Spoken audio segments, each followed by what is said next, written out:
Good evening everyone and welcome to this channel. तो आज की इस वीडियो में हम बात करेंगे एक ज्वेलरी सेक्टर्स के बारे में। ज्वेलरी सेक्टर्स में जो Q2 के नंबर्स आए हैं उनके बारे में डिटेल में स्टडी करेंगे। PNGL के नंबर आए, PN गाडगिल ज्वेलरीज के, कल्याण ज्वेलर्स के नंबर्स आए, टाइटन के नंबर अपने प्रदर्शित किए, सेंको गोल्ड, जो ये 3-4 जो कंपनियां हैं जो ऑर्गेनाइज रिटेल ज्वेलरी में बहुत ही अच्छा काम कर रही है। और एक ऐसा सेक्टर है despite of the gold has been increase by 40%, is showing some kind of momentum. It's because आप अगर PNG की बात करो या सेनको या कल्याण की बात करो या टाइटन की बात करो तो ये बहुत ही अच्छा रेवेन्यू ग्रोथ का परफॉर्मेंसेस आया है। हालांकि थोड़े से मार्जिन में प्रेशर नज़र आ रही है, लेकिन इसके बावजूद भी जो ग्रोथ मोमेंटम है वो बहुत अच्छी तरीके से दिख रहा है। तो इस वीडियो में उसको डिटेल में हम समझेंगे कि किस तरीके का परफॉर्मेंसेस कंपनियां कर रही है Q2 में। उनके बिजनेस को मॉडल में कुछ चेंज हो रहा है, जैसे कल्याण ने अपने बिजनेस मॉडल में चेंज किया है लास्ट क्वार्टर से, थोड़ा बहुत नया थीम वो लाने की कोशिश कर रहे हैं, तो उसको भी समझने की कोशिश करेंगे। और mainly we will discuss in this video about the PN Gadgil jeweller, जो एक छोटी 9,000 करोड़ मार्केट कैप की कंपनी है compare to Kalyan and Titan, जिन्होंने अपने मार्केट कैप को बहुत अच्छे तरीके से स्केल अप किया है। तो इस कंपनी में ज़्यादा स्कोप बनता है डिस्कस करने का, बिकॉज स्केल ऑफ अपॉर्चुनिटीज़ बहुत ज़्यादा है और कंपनी भी बहुत अच्छे तरीके से परफॉर्म कर रही है। इसके बावजूद आपने देखा होगा कि US मार्केट में भी कल क्रैश आया था, लेकिन आज मुझे एक रिकवरी नज़र आ रही है, तो उसके बारे में एक वीडियो बनाऊंगा। Let me know if you are more interested about the US stocks, because I closely invest in US. It's because of the US and INR depreciation, what's going on. Or also, if I have to play the AI theme going forward, then I think there is no better space than the USA. So बहुत ही infrastructure जो related जो space है वहाँ पर बहुत सारे जो दिक्कतें आ रही है, क्या AI का बबल ब्रस्ट होगा या किस तरीके से वहाँ पर चीज़ें हो रही है, उसको भी I can relate to in a more gradual way कि किस तरीके से वहाँ पर चीज़ें चेंज हो रही है। हालांकि जो हाइपर स्केलर है अमेजॉन, गूगल, मेटा, माइक्रोसॉफ्ट, इन सारे इसके नंबर्स बहुत अच्छे आ रहे हैं, कैपेक्स उनका इंटेंसिफाई हो रहा है, लेकिन मेजर इशू US में भी बना हुआ है कि अगर ग्रोथ करनी है तो और ज़्यादा डेट लगेगा। मतलब अगर हाइपर स्केलर के ऊपर जो भी कंपनियां डिपेंडेंट है, जो डेटा सेंटर इंफ्रास्ट्रक्चर रिलेटेड कंपनियां है, जैसे नेबियस होगी, कोरवीव होगी, आयरन जैसी कंपनियां होगी, या क्वांटम जो सेक्टर है वो रिलेटेड जो कंपनियां होगी, अगर उनको ग्रोथ करनी है तो उनको बहुत ज़्यादा डिपेंडेंट होना पड़ेगा कि हाइपर स्केलर जो है माइक्रोसॉफ्ट, गूगल, मेटा और अमेजॉन, इनके ऊपर डिपेंडेंट करना पड़ता है। तो इनका कहना है कि अगर ये कंपनियां अगर उनको ग्रोथ करनी है तो बेसिकली उनके पास डेट ज़्यादा होनी ज़रूरी है। मतलब उनके पास अगर ज़्यादा तरीके से ग्रोथ करना है तो उनको कर्जा लेना पड़ेगा। तो बहुत सारी जो कंपनियां अगर कर्जा लेके अपना इंफ्रास्ट्रक्चर बनाती है और वहाँ से डिमांड गायब हो जाती है तो वहाँ पर दिक्कतें आ सकती है। और आपने देखा होगा पिछले कुछ समय से US मार्केट में एक तरीके का एक रैटल चल रहा है between the Democrats and Republic, जिसकी वजह से गवर्नमेंट शटडाउन चल रहा था और इसीलिए जॉबलेस क्लेम के नंबर्स नहीं आ रहे थे, इन्फ्लेशन के नंबर नहीं आते, तो मार्केट कहीं ना कहीं वाज नॉट श्योर कि क्या होने वाला है and all of this things. तो जिसकी वजह से मार्केट को अनसर्टेनिटी थी और PE रेशो जो ऊपर की तरफ गए थे वो थोड़ा सा कूल ऑफ हो रहे हैं। लेकिन आप ईयर ऑन डेट की बात करो तो S&P 500 जो है वो 15% की गेन दिखा चुका है और बहुत सारी कंपनियां ने अपने जो वहाँ जो Q3 के नंबर्स है वो भी बेहतर नंबर प्रदर्शित किए थे। लेकिन it is wait and watch and see. आज का जो बाउंस US मार्केट में नज़र आ रहा है तो वो काबिल तारीफ है, क्योंकि आपने देखा होगा कि बहुत लो खुला था S&P 500 और वहाँ से एक बहुत अच्छी रैली वहाँ पर हुई है। तो इसका मतलब है बायर कहीं ना कहीं इंस्टीट्यूशनल बायर्स जो है वहाँ के जो साइडलाइन बैठे हुए थे whole lot of years, they are asking like the buy the tip, but उनको डिप नहीं मिली, लेकिन अभी वो डिप उनको मिल रही है and they are taking the advantage of this buyer. क्योंकि रिटेल हो या बाहर के इन्वेस्टर्स हो तो उन्होंने माल छोड़ा था और जो डोमेस्टिक इंस्टीट्यूशनल प्लेयर है उन्होंने माल अभी बहुत खरीदा है। तो कल मैंने देख रहा था कि $11 बिलियन की एक ही दिन में कुछ बाइंग US मार्केट में आ चुकी थी। तो इसका इंडिकेशन ये था कि ये जो कल वाला डिप था that was one of the opportunity to buy in this. अगर आपका जो थेसिस है AI के ऊपर बहुत स्ट्रांग है, आप अगर उसको डिटेल में स्टडी करते हो, so you will gain more attractions to it, कि हाइपर स्केलर की ग्रोथ किस तरीके से हो रही है, एआई इंफ्रास्ट्रक्चर की ग्रोथ किस तरीके से हो रही है, एआई इंफ्रास्ट्रक्चर में जो कंपनियां हैं उनकी क्या लिमिटेशंस है, वो किस तरीके से अपने ग्रोथ को एडवांस कर रहे हैं, तो उसको भी आपको डिटेल में समझना पड़ेगा। इसका जो पूरा एम्पायर है वो एनवीडिया के ग्रोथ के ऊपर डिपेंडेंट है। 19 नवंबर को एनवीडिया के नंबर्स प्रदर्शित होने हैं, तो उसके ऊपर मार्केट की बहुत निगाहें रहेगी, क्योंकि एनवीडिया जिस तरीके से परफॉर्मेंस देता है और अपनी कमेंट्री को आपके सामने रखता है, तो वो अगले आने वाले समय के लिए डिपेंडेंट रहता है कि 2026 में एआई का ये जो थ्रस्ट है वो आगे बढ़ेगा या उसमें पॉज लगेगा, वो एनवीडिया के नंबर्स बता पाएगा। बिकॉज विदाउट चाइना एनवीडिया के नंबर्स बहुत ही बेहतरीन थे Q2 के। We will have to see the Q3 has to good. Palantir के नंबर आपने देखे, बहुत ही अच्छी ग्रोथ थी। हुड के नंबर आपने देखे, एनबीआईएस के नंबर आपने देखे, तो बहुत सारी जो कंपनियां थे उनके जो नंबर्स है वो कहीं ना कहीं अच्छे ही थे। इवन टेस्ला के नंबर्स रीजनेबल अमाउंट पे थे। हालांकि यूरोप में they are facing a problems on the delivery side, but Optimus जो उनका रोबोट है वो वहाँ पर बहुत ज़्यादा एक ट्रैक्शन बना हुआ है अगले आने वाले समय में। और जो पे आउट मिला है इलॉन मस्क को, तो उनसे भी मार्केट में थोड़ा सा हलचल है, बिकॉज इतना अच्छा पे आउट इलॉन मस्क मिला है, तो मतलब क्रेडिबिलिटी और फ्यूचर ग्रोथ को कंटेंट रखते हुए इलॉन मस्क के ऊपर बहुत सारे लोग डील कर रहे हैं। और ये ऑटोनोमस व्हीकल का जो सिलसिला 2026 में टेस्ला बहुत ज़ोरों शोरों से शुरू कर देगी, उसका एक इम्पैक्ट स्टॉक पर मार्केट के प्राइस के ऊपर हो रहा है। तो अगर यूएस में आपको इन्वेस्ट करना है तो AI is the best play to do it. Don't go and buy that Walmart और Chipotle and all those stocks, because that is not going to give you any kind of valuation concert or any kind of re-rating on those stocks. AI has always been there to have a re-rating on the stock. Even the Meta stock, like one of the favorite my stock, I mean the stock is down is because not the numbers are good. The stock is down because उनका जो capex है वो बहुत ज़्यादा हो गया था, और मार्केट को लगने लगा था कि how they are able to cope up with the demand with the kind of capex. मतलब मुझे लगता है कि मार्क जुकरबर्ग ने लास्ट की वीडियो में कहा था कि $700 बिलियन की इन्वेस्टमेंट अगले 2-3 साल में वो करने जा रहे हैं। तो मार्केट को कहीं ना कहीं ऐसा लग रहा था कि इतना ज़्यादा कैपेक्स वो कर रहे हैं, लेकिन इसकी डिमांड कहाँ है, उसकी विजिबिलिटी कहीं नज़र नहीं आती है। तो इसके ऊपर शाशंकता बनी हुई थी, इसलिए स्टॉक नीचे की तरफ आया। लेकिन Meta is one of the superior play जो 25-30% डाउन है off the top. So no buy and sell recommendation. अगर आपको ये सारी जो चीज़ें मैं जो कह रहा हूँ यूएस के मार्केट के बारे में अगर आपको पसंद आती है, तो please like share and subscribe so I can make in detail video about the US stock market and which will give you the more insights about the market what is happening. तो वापस आते हैं हमारे Indian market के ऊपर। तो jewellery sectors, अगर jewellery sectors के नंबर्स में डिटेल में तो सभी जाएंगे, आपको तो नंबर अवेलेबल रहेंगे, ट्विटर हो या स्क्रीनर जैसी वेबसाइट हो, लेकिन बहुत 2-3 चीज़ें समझना बहुत ज़रूरी है। लास्ट ईयर Q2 के ऊपर अगर आप Q2 का कंपैरिजन कर रहे हो तो आपको एक बात समझनी पड़ेगी कि लास्ट ईयर Q2 में ज्वेलरी सेक्टर में एक ड्यूटी कट हुआ था। तो आपने देखा होगा custom duty cut import duty cut gold के ऊपर जो लगता था उसको कम किया था गवर्नमेंट ने, और जिसकी वजह से वहां पर बहुत तेजी से बाइंग आई थी। तो बेस जो था लास्ट ईयर Q2 2025 का वो बड़ा था, बेस बड़ा था, मतलब वहाँ पर बहुत ज़्यादा बायर्स आए थे और उन्होंने बहुत खरीदारी की थी, क्योंकि कस्टम ड्यूटी कट होने से गोल्ड के जो प्राइस अगर आप खरीदने जाओगे, कोई नेकलेस हो कोई चीज़ें हो, वो कम हुई थी, और जिसकी वजह से वहाँ पर बहुत सारी तेज़ी से बाइंग बढ़ी थी। इसलिए आपने रेवेन्यू के नंबर देखोगे Q2 2025 के बहुत अच्छे थे। अगर हायर बेस के ऊपर ग्रोथ करना है इस बार, तो वो ड्यूटी कट नहीं है, तो ऑब्वियसली वो एक फैक्टर आपको समझना पड़ेगा कि कोई ड्यूटी कट इस साल नहीं है, लास्ट टाइम था, तो हायर बेस के ऊपर ये जो नंबर है वो प्रदर्शित हो रहे हैं।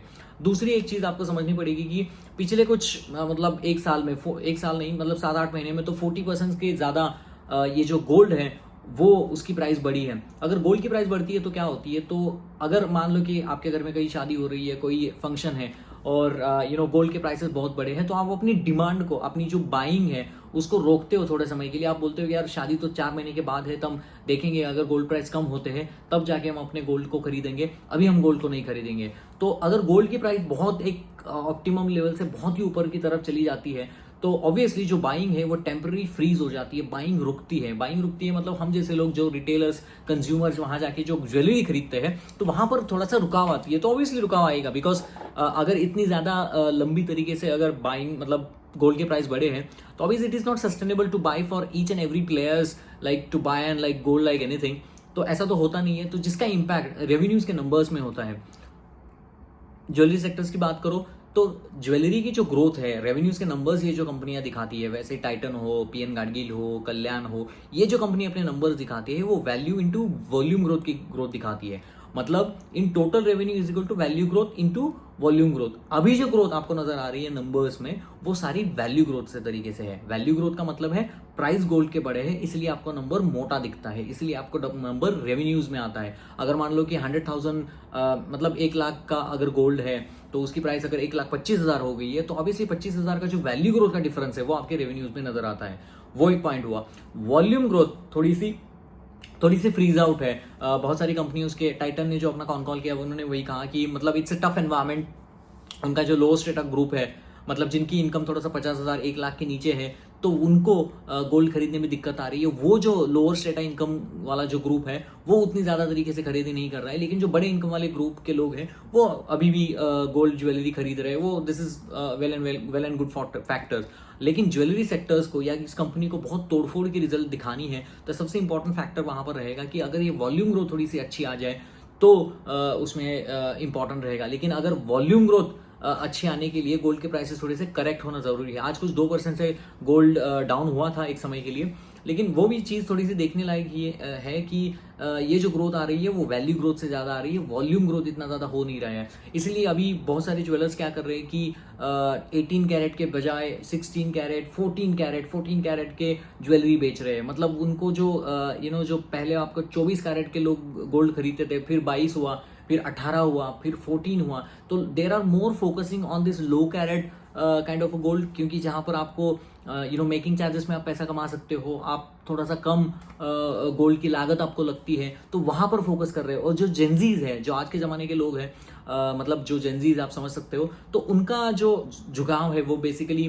14 कैरेट के ऊपर ज़्यादा रहता है, वहाँ के ऑर्नामेंट्स के ऊपर ज़्यादा रहता है, तो वहाँ पर एक फोकस चला जा रहा है। और दूसरी चीज कंपनियां कर रही है कि अपने स्टड रेशो को इंप्रूव करने की कोशिश कर रही है, क्योंकि अगर डायमंड की प्राइस देखो महंगी होती है कंपेयर टू गोल्ड। अगर कंपैरेटिवली स्टड रेशो किसी कंपनी का ज्यादा होता है, इसका मतलब क्या है कि कंपनियों में डायमंड के थ्रू ग्रोथ ज्यादा आ रही है, और डायमंड एक हाई मार्जिन बिजनेस होता है कंपेयर टू गोल्ड। तो जिसकी वजह से किसी का स्टड रेशो अगर अच्छा हो जाए, जैसे पीएन गार्डगिल का स्टड रेशो बहुत अच्छा है सारी कंपनियों में, तो ऑब्वियसली आप देखोगे वो इंपैक्ट आपको ईबिटा मार्जिन में, पैट मार्जिन में बहुत इजीली रिफ्लेक्ट होता है, क्योंकि स्टड रेशो जिसका अच्छा रहेगा उसी का जो बिजनेस परफॉर्मेंसेस है उसमें आपको मार्जिन एक्सपांशन नजर आएगा। तो मार्जिन एक्सपांशन बहुत इंपॉर्टेंट है, क्योंकि आपने देखा होगा ये कमोडिटाइज बिजनेस है। पैट मार्जिन के नंबर्स देखोगे, पीएन गार्डगिल तो 2-3% से ग्रोथ करता था, अभी कुछ 3.6% से ग्रोथ किया है। टाइटन कुछ 4-5% से ग्रोथ, टाइटन कुछ 5-6% से करता था, कल्याण 4-5% से करता था। मतलब 100 रुपीज के सेल में 4 रुपए सिर्फ हाथ में आते थे। तो मतलब थोड़ा सा कम मार्जिन वाला बिजनेस है ये, और इसीलिए इनको अपने स्टोर्स को बढ़ाना पड़ता है। आपने देखा होगा कि बहुत सारी जो ग्रोथ ज्वेलरी सेक्टर्स में आती है, वो कंपनियां अपने स्टोर्स को खोलती है, नई नई जगह पे खेलती है। अगर मान लो कि पीएन गार्डगिल का पुणे में आसपास में बहुत महाराष्ट्र में they are the number 2 jewellery brand in Maharashtra, so they are trying to expand outside of Maharashtra, like the MP हो गया, यूपी हो गया, गुजरात हो गया। इन सारे स्टेट्स में अभी वो एक्सपांड कर रहे हैं। वो एक्सपांशन के लिए पैसा लगता है, वो तो हवा में थोड़ी पैसा आता है, इसलिए वो इक्विटी इश्यूज भी कर रही है पीएन गार्डगिल जैसी कंपनी। तो ये सारी चीजें भी इंपॉर्टेंट रहती है, क्योंकि इसका आरओई के ऊपर इंपैक्ट होता है कि मान लो कि अगर मुझे ग्रोथ करनी है ज्वेलरी सेक्टर्स में, मैं कैसे करूंगा? गोल्ड प्राइसेस बहुत ज़्यादा है, मुझे नई नई दुकानें खोलने पड़ेंगे, वहाँ पर लोगों को मेकिंग चार्जेस में थोड़ा सा डिस्काउंट देना पड़ेगा, तब जाके वहाँ पर लोग खरीदेंगे। मुझे स्टड रेशियो इंप्रूव करना पड़ेगा, मुझे 14 कैरेट के गोल्ड बहुत नंबर ऑफ टाइम्स बेचने पड़ेंगे, तब जाके ग्रोथ होगा। तो बिकॉज ये गोल्ड प्राइस थोड़ा सा बढ़ा हुआ है, इसलिए आपने देखा होगा कि टाइटन का स्टॉक छोड़ के मुझे नहीं लगता कोई ज्वेलरी सेक्टर्स के स्टॉक ने बहुत अच्छा परफॉर्मेंसेस दिया है पिछले कुछ 1 साल से। बिकॉज 1 साल से गोल्ड में जो एक सर्ज आया है, उसके बाद ये जो सारे गोल्ड ज्वेलरी रिलेटेड जो भी स्टॉक्स है, आप कल्याण ज्वेलर अटका हुआ है 480-500 के अराउंड रेंज में, आपने देखा होगा 650 के रेंज में, या पीएन गार्डगिल अटका हुआ है। तो बहुत सारे ये जो स्टॉक्स है वो अटके हुए आपको नजर आएंगे। उसका एक ही रीजन है कि गोल्ड प्राइसेस की वजह से मार्केट को प्रेडिक्शन नहीं है कि अगर ये प्राइसेस अगर और ऊपर की तरफ बढ़ने लगे तो कहीं ना कहीं ये दिक्कत मार्केट में इन गोल्ड कंपनियों को आ सकती है, क्योंकि बायर तो आएगा नहीं। तो इस चीज़ को भी समझना आपको इंपॉर्टेंट रहता है। लेकिन हम थोड़ा सा कंपैरिजन करेंगे इन 3-4 कंपनियों में, हम कौन सी ऐसी कंपनियों को जिसको निकाल सकते हैं अपने एनालिसिस से। सिंपल फैक्ट है, अगर जिसकी सेल्स ग्रोथ बहुत ही कम रहेगी तो उसको हम एनालिसिस से बाहर ही निकाल देंगे, पहली हमें इन डिटेल में जाना ही नहीं है। तो इसका नंबर 1 नाम आता है सेनको गोल्ड का। सेनको गोल्ड की जो Q2 के नंबर्स की ग्रोथ है वो 6% की रही है। तो 6% की ग्रोथ बहुत ही कम है। पीएन गार्डगिल ने अगर मान लो कि टोटल सेल्स ग्रोथ 8.8 है, लेकिन आप रिफाइनरी B2B रिफाइनरी का नंबर्स हटा दो तो वहाँ पर आपको 31%, 31.4% की ग्रोथ नज़र आएगी। कल्याण ज्वेलर की ग्रोथ कंसिस्टेंस है 31% की, और Titan despite of the fact is 3.5 lakh market crore company के बावजूद भी वहाँ पर आपको एक प्रॉब्लम नजर आए, वहाँ पर 20% की ग्रोथ टाइटन ने की है। तो टाइटन 20% से ग्रोथ करता है, कल्याण 31% से ग्रोथ करता है, पीएन गाडगिल 31% से ग्रोथ कर रहा है। इन कंपनियों को हम क्यों एनालिसिस कर रहे हैं साथ में? क्योंकि जैसे मैंने कहा है कि जो सेक्टर लीडर होता है, जो B2C ज्वेलरी में ये काम आता है, स्काई गोल्ड हो गया, शांति गोल्ड हो गया, उत्सव गोल्ड हो गया, वो B2B में आता है। B2B में प्रॉब्लम मतलब कंपनियां अच्छा परफॉर्मेंसेस करती है लेकिन आपको मार्जिन नहीं मिलता है, क्योंकि सारा मार्जिन तो कंज्यूमर के हाथ से पीएन गाडगिल ले लेती है, और जब उनको पास ऑन करना है शांति गोल्ड या स्काई गोल्ड, तो वहां पर वो ज्यादा नहीं देते। पहले क्या था, स्काई गोल्ड था, छोटी मार्केट कैप की कंपनी थी, हाँ 100% से ग्रो हो रही थी। अभी उन्होंने इक्विटी इशू किया, उनके प्रमोटर ने माल छोड़ा, बहुत सारी चीज़ों से स्काई गोल्ड भी नहीं चल रहा है। तो इन सारी चीज़ों की भी आपको एनालिसिस करना बहुत इंपॉर्टेंट रहता है। तो पीएन गाडगिल ने Q2 में 31% की सेल्स ग्रोथ दिखाई।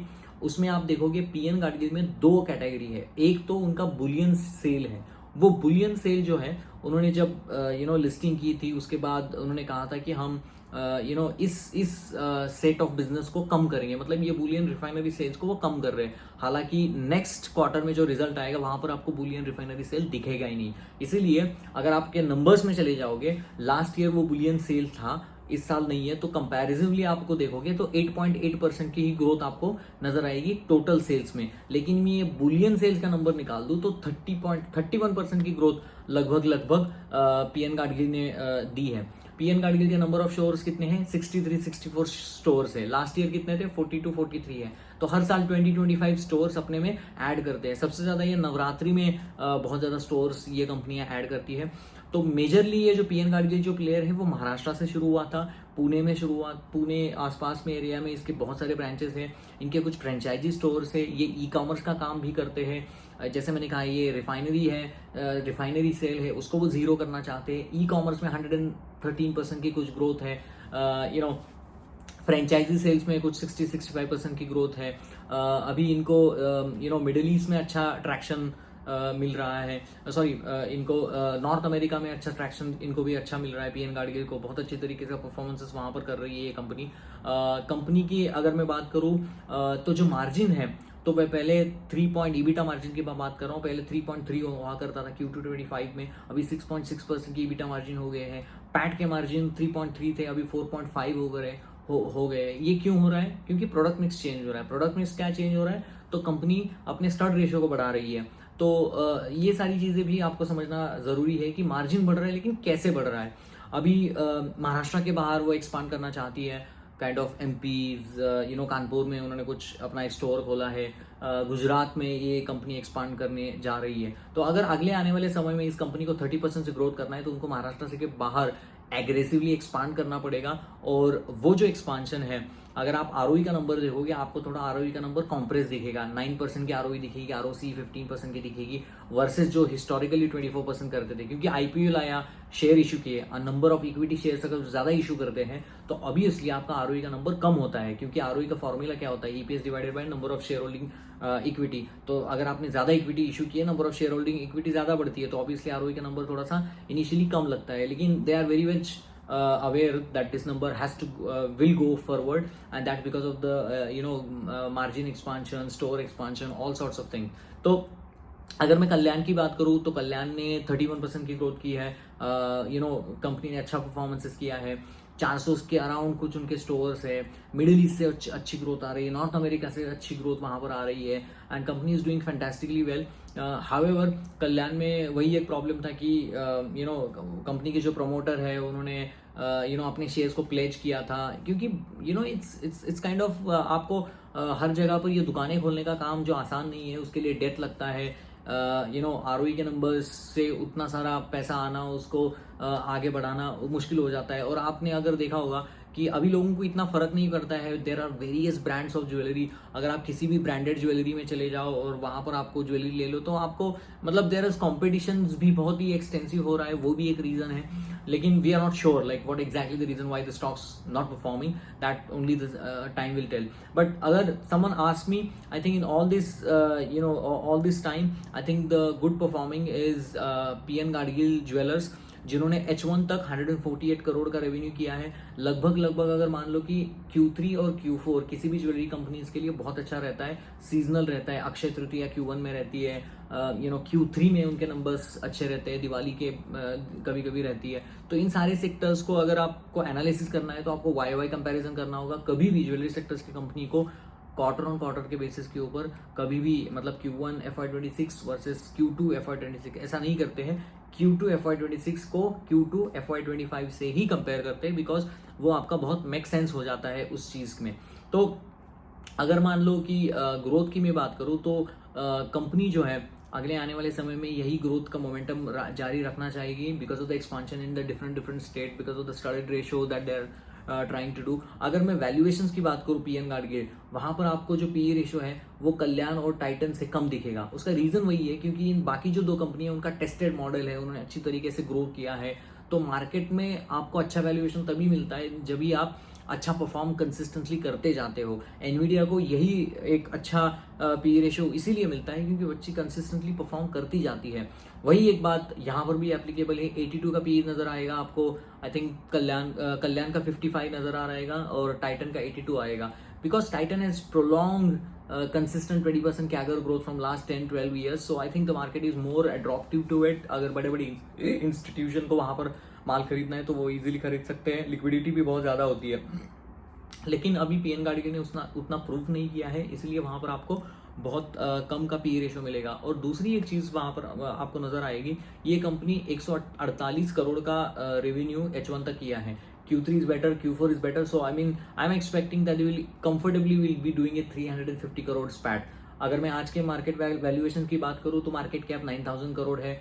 अगर मुझे फॉरवर्ड भी कैलकुलेशन करना है तो मेरा 9000 डिवाइडेड बाई ये 350 तो आपको 25 का पी आता है। तो 25 का forward P for the company which is growing at a 30% CAGR, you can only decide and tell me if this is the good valuation.